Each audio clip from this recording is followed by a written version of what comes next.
Welcome to the second part of this introduction to the rules, the timeline, and of course, how to apply.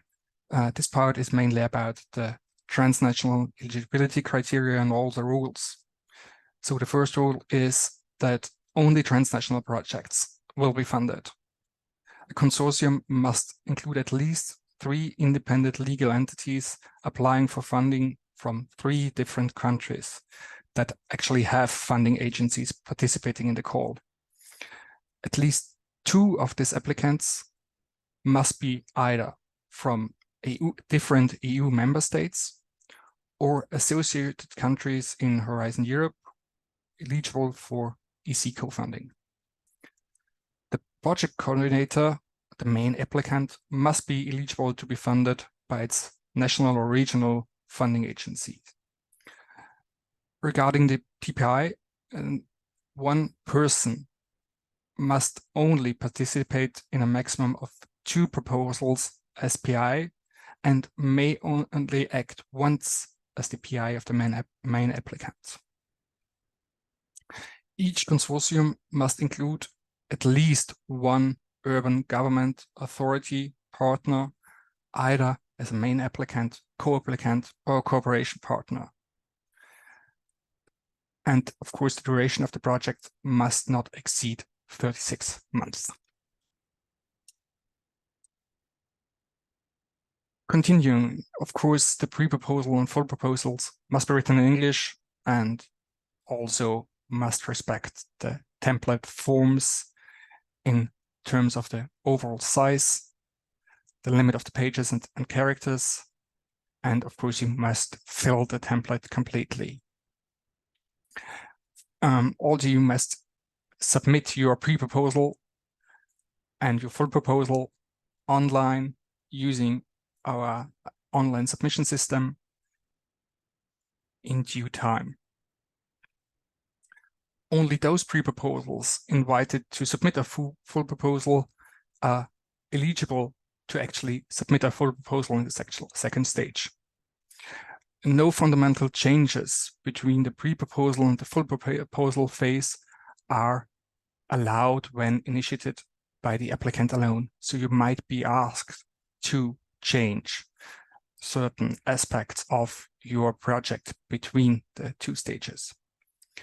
And always be aware that national and regional rules from your funding agency may be more restrictive regarding these criteria.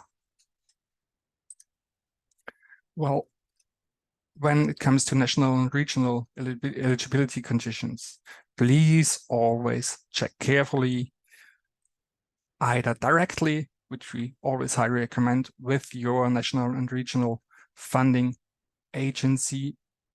Always check the rather long Annex A of the call text. And of course, there's always a specific table for each funding agencies, which contains all the conditions, including what type of partners are eligible, the funding rates, the types of research supported, the topics of the call that the funding agency will support, and also, of course, how to submit your proposal. Well, we try to at least give you one short example about a fictional project consortium, how these rules actually work out. So you get all your transnational criteria, and then underneath you get different national ones. So for instance, in country A, a consortium must include a company. And in this country, only research organizations, universities, and companies are eligible for funding. In country B, for country B, the national rule is that your consortium must include at least 2 municipalities. So this then applies to your transnational consortium. And also the national application must be submitted rather early or rather late, depending on if this applies to the first or the second stage. In country C, we have the condition that municipalities are not eligible for funding. And in country D, we have one condition that applies to PIs, which is one person may only be nominated as PI in, in a maximum of one proposal. So not in two, like the transnational rule, but it gets cut down to one.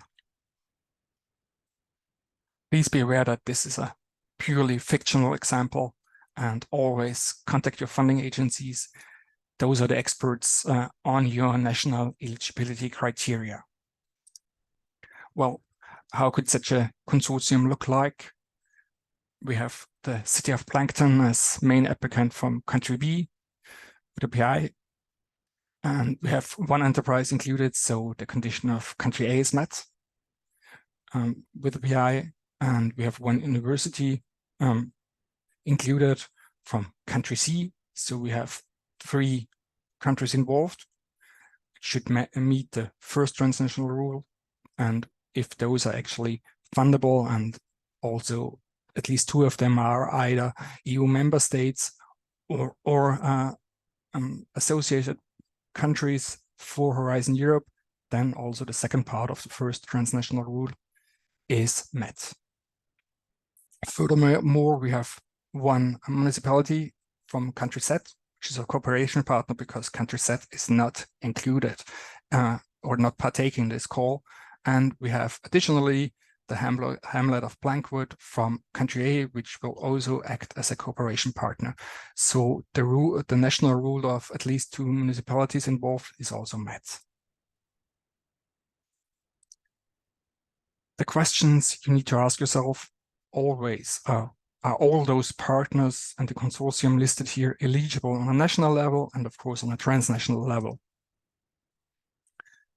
And what we highly suggest is that you always check or have your partners check with the funding agencies of country A, B, and C in this case.